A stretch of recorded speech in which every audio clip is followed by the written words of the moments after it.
Your new album, which was just released, is titled Radio Soul. Before we talk about the music itself, Alfie, I'd like to ask you, did the radio had an influence on you when you started to write songs? Yes, it very much did. I think growing up, what I loved about the radio, and what I think is even more apparent now in a modern day society, when we're immersed around technology and algorithmic content, is that radio is a very human thing, and it's a very catered to your audience thing. Where someone's actually gone out and picked songs that they want the listener to hear, and there's something very humanistic about it. And I don't know, that really appealed to me when I was younger. And I think one of my big dreams was always to get on the radio, So, how do songs translate from, being a song themselves on an album and then going onto the radio or being a single, I just thought it was fascinating. So, yeah. Yeah, so it was for you a little like in the lyrics to Radio Gaga, right? When you watching the absolutely the little green light. You had a chance, Alfie, to work with Nile Rodgers in one of the songs. I'm a guitarist myself, so I know how great player he is. His feel, his touch, his incredible sense of time. Of course, he's a great producer too. So tell us about this collaboration.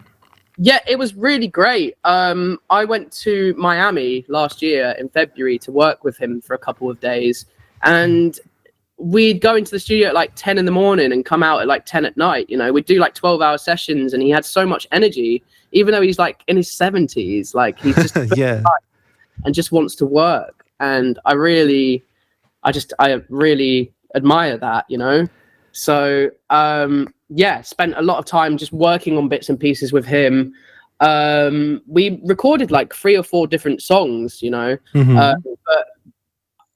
later on it got to like halfway through one of the days, and I was like, oh, I really want to play him this riff that I wrote, and it ended up being Just a Dance, the song that we made together.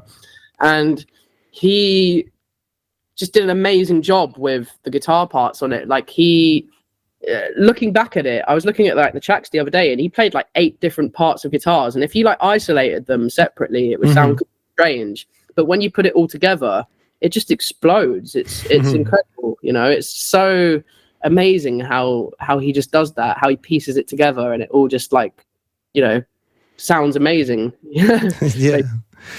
Was there a little of Bowie's influence of Let's Dance on this song? There was. He was talking about David. I was like, you don't mean David Bowie?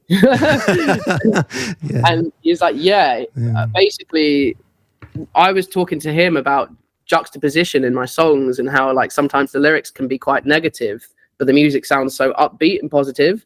And he was saying like, Let's Dance by Bowie was literally that. It was like, let's escape like the depressive feelings inside ourselves, like or Red Shoes and Dance the Blues is like, there's a lot of imagery in that song that I didn't even notice until Niall like pointed it out, and I thought that was really cool. So it was kind of the blueprint for Just a Dance in a way.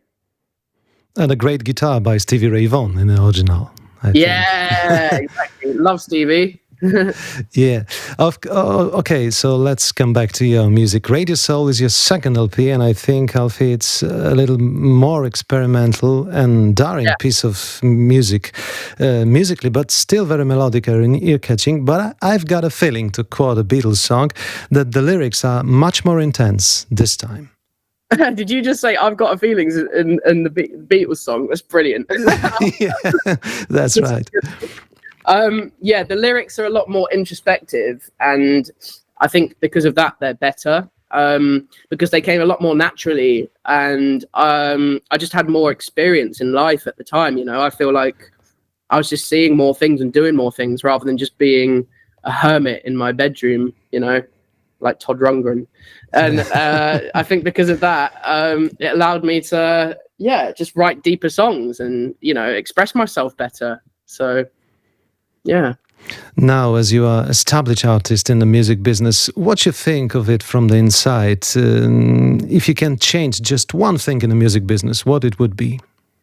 Oh, Oh, good question. Oh, one thing is quite hard, isn't it? I feel like there are many things you want to change. I feel like we could definitely make the art be the most important thing in general. I don't think it necessarily is most of the time. I think, you know, it's a big money game like anything, you know. Yeah, it's a business, right? Society, it's going to be a business. But I think art sometimes gets a little bit too devalued. And, you know, artists don't always have the power. So I think that's what I'd change. Yeah. Do you like to read reviews of your music? And did it ever make you change something in the way you create the songs? I do like to read reviews. I don't do it as much as I used to, because I think if you read a good review, then it makes you want to do the same thing again. Right. And if you read a bad review, then they could just be totally wrong. You know, like when the Velvet Underground released their first album, everyone hated it, but it's one of the best albums ever. So, you know, it's like, don't listen too much to criticism. I think the whole point is like all my favorite artists just, you know, changed all the time and naturally did it without thinking too much about what other people said, you know, so. Right. Radio Soul is not only a great, vibrant record, but it's, for me, also has a great cover and a back cover. It's your house and a garden, right? It is, yeah. So that it's like, yeah, the front cover's, yeah, just like inside my living room, and then the back cover's the garden, which I thought was cool to do, you know, like. Yeah, I feel that you love and appreciate the work of people like Hypnosis from the 70s, right? You like this stuff. I'm a big fan of Hypnosis. Yeah. Like some of my favorite albums growing up were, you know, his record like 10cc albums and like Pink Floyd and, you know, all of that stuff, basically Zeppelin, you know, all of that. Unforgettable covers, right? Yeah. I'd like to ask you about the guitars. Have you got a guitar that is always with you? You know, the one that you have to take on the road, the favorite one to record? Have you got just one guitar? Is it Epiphone Casino or something different? I used to have an Epiphone Casino. That I yeah, I know. Yeah. Damn, you know your stuff. Actually, it's a guitar. I have a very special guitar. And it's a 2019 American Strat. And I bought it in 2019. I bought it. It was like the first chunk of money that I made from music. So I put it into getting a really good guitar. And since 2019, I've played 200 shows, and I've basically used that on every single one of them for the most part. So it kind of has a life in itself, you know, like it really does carry a lot of spirit, I think. Yeah, now I have to ask you a difficult question, because it's like asking about your favorite child, but what is your favorite song from this new second album? I'd probably say Vultures, the song, because it was just a passion project for me. I did it in my parents' room. It was like the last song I did before moving out, and I spent a lot of time on it. I tried to play as many instruments on it as possible, and I think there's just something about it that came together very spontaneously and very just naturally that, I don't know, whenever I listen to it, I can hear the energy in it, and it's just a really great song to me. What are your concert plans for the near future? Are you coming to Poland? Well, I want to. I really do want to. We haven't got a date in yet, but I mean, where are you? I'm in Lublin. It's Eastern Poland, right? Yes, right. Okay. Yeah. Heard good things. But I've only been to Warsaw. I went to Warsaw last year, and you were playing in the radio, right? Yeah, Radio Color. Yeah. Which is great fun. But I need to figure out when we go to Poland, because it'd be really nice to go to see you, and also go to like Gdansk, go to Krakow, and, you know, go back to Warsaw. Like, there's many places that I want to go visit and do things in again. Yeah, we've got a great audience, so you have to check it out. I know, absolutely.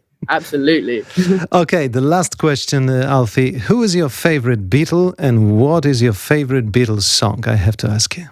That is really hard. I'd say my favorite Beatle is probably... Oh God! I think it's Paul.